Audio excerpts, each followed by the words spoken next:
ரோஹிங்கியாக்கள் குறித்து உச்சநீதிமன்ற தலைமை நீதிபதி சூரியகாந்தின் கருத்துக்களுக்கு எதிரான பிரச்சாரத்தை முன்னாள் நீதிபதிகள் 44 பேர் கடுமையாக விமர்சித்துள்ளனர்.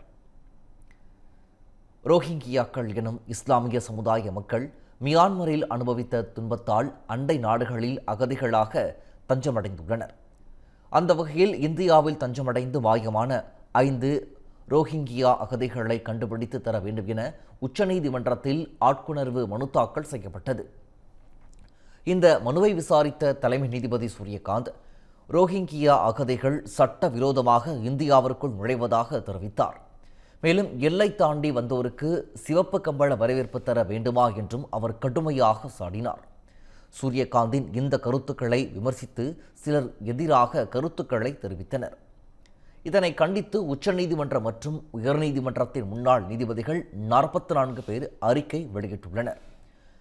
விமர்சகர்கள் நீதித்துறையின் கருத்துக்களை திரித்து கூறியுள்ளதாக அவர்கள் கடுமையாக சாடியுள்ளனர்.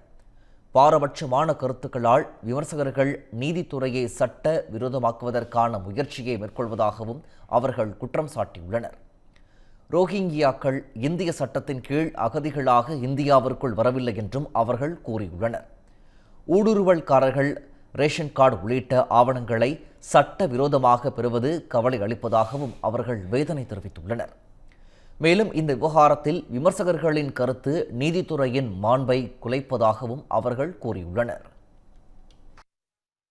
13 years of trust, a revolution of gratitude, 100% assured appreciation. With gratitude, G Square oda 13th year anniversary offer plot villa apartment எது புக் பண்ணாலும் 25 வருஷத்துக்கு பவர் இருக்கும். ஆனா EB bill இருக்காது. Up to 5 kilowatt solar panels with no additional cost ஓட கிடைக்கும். Zero EB revolution. To book, call 8939710009.